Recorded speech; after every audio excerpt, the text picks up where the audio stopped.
tere hommikust, tere hommikust, tere hommikust, tere hommikust, tere hommikust, hommikust, kell on tegelikult 6 õhtul.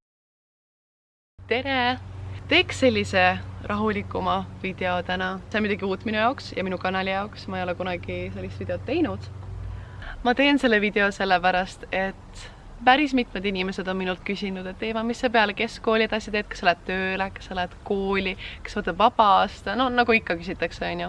Ja ma tahaks teha video, kus see kõik oleks sees, et ma ei peaks 17 korda igale ühele kirjutama seda eraldi.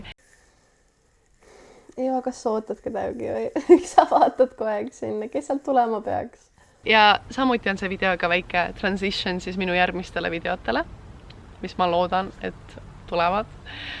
Aga alustame algusest. Kuna ma ei suutnud valida Tallinna ja Tartu vahel, siis ma lõin otsingusse vabatahtlik ning ette tuli Ungari, lasteaiakasvataja, 12 kuud.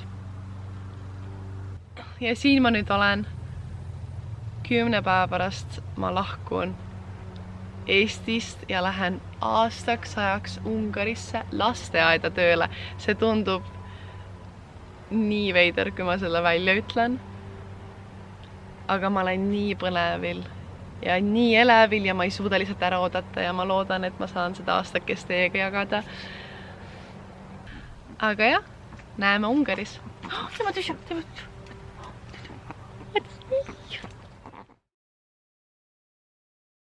Okei, tšau, jälle mina siin, aga ma mõtlesin tegelikult siia lõppu panna veel need videod sellest, kuidas ma rääkisin oma sõpradele sellest ideest, et ma lähen Ungarisse ja ma arvasin, et ma ei tee sellest eraldi videot, nii et ma panen lihtsalt siia lõppu ja ma ei tea, vaata ise.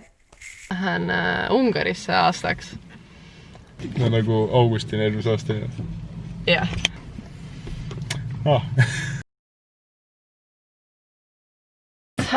Lihtsalt oli ka väike sleepover vaata, sööme krõpsu ja värki, aga mul on talle väike announcement ka. Mis sa sellest arvad, et ma lähen aastaks ajaks Ungarisse vabatahtlikuks? Mis on Ungari või? Oh my god! Amanda, ma ei lähe see aasta ülikooli.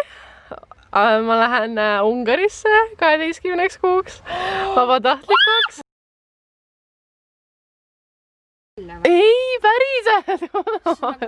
Mul on ilus juuksed. 12 kuuks. Emased sääsed on need suured. Nad on kõik emased imevad. Ma mõtsin.